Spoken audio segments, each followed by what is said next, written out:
حضرت عمر فاروق رضی الله تعالی عنه یو ورځ بهر وته دی یو سړی ولیدلو چې روزې کې خوراک کولو دوی ورته غوسه شول او ورته ویل چې ته مسلمان یې وی ها زه مسلمان یم خوراک ولې کوي په رمضان المبارک کې د روزې احترام تا سره نشته او بیا سزا حکم ورکو او سزا یې ورکړه د ما معززو سامعینو روزه صرف خوراک سره نه چې زه او تا خوراک سره پرهیز وکړو خوراک خو بیمار هم نه کوي اسحاق بیمار هم نه کوي څو ورځو پورې غریب ته هېڅ څیز ښه نه لګي خوله یې بنده وي خو په دې باندې ده ته ثواب نه میلاویږي ولې روزې نیت یې نشته ما او تا که روزې نیت هم وي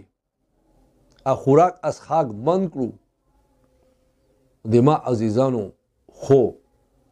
اکل حلال نه کوو خوراک حلال نه کوو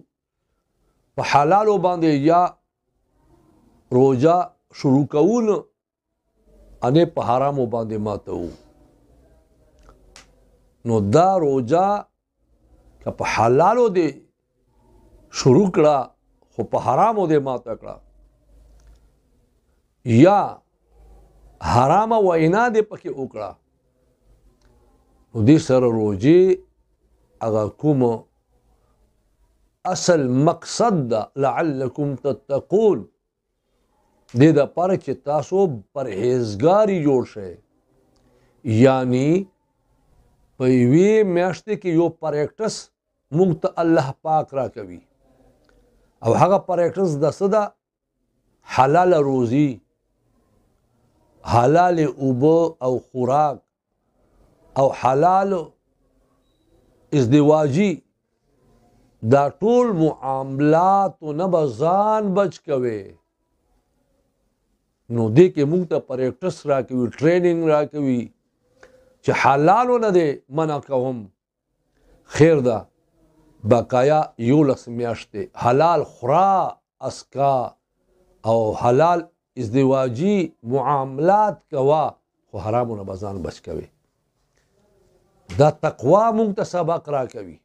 په دې ذریعه سره سړی متقي کېږي نو که ته حلال حرام تمیز نه کوې حلال وینا تمیز نه کوې او څه دې په زړه راځي هغه له په خولې باندې اوباسې نو یاد وساتئ دې سره هم روزه ماتېږي یو حدیث مفهوم دی چې روزه ډال ده ډال لکه څنګه دښمن مخکې په تورې باندې وهل کول د شکور په شان دی د چمړې یا د اوسپنې به یو برتن و او وروسته بیا لاس باندې نیولی و ډال بیا ورته ویله سپر بیا ورته ویله چې کله به تورې حمله پوشه د به زر ورته ونیوی ځان بیا په بچ کو وایي دا د جهنم نه ډال دی خو څونه پورې چې شلولی نه وي نو څونه پورې شلولی نه وي نو دې شلولو نه به موږ تاسو اجتناب کړو په څه شلیږي په حرامو وینا سره حرام خوراک سره شلیږي پیغمبر علیه السلام په دور کې 2 زنانوې روجې وې خو د تندې نه مړ کېدو قریبې شوې صحابه کرام رضی الله عنهم اجمعین راغل چې دلته 2 زنانه دي له تندې نه مري د اوبو اجازت به وي که نه پیغمبر علیه السلام حکم ورکو چې کینه دې وکړي په دې برتن کې نو په برتن کې کینه وکړل او هغه کینو سره وینې او د غوښې ټوکړې را وغورځېدې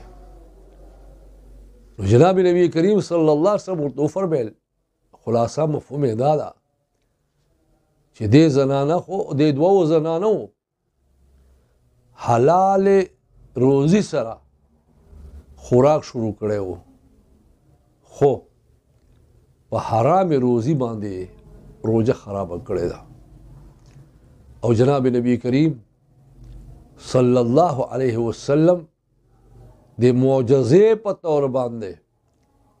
الله تعالی جل جلاله امنوالو خلقو تخکارا کړه چې د روزه احترام نه ساتل او د بل غیبت کول دا وخه خوړل دي.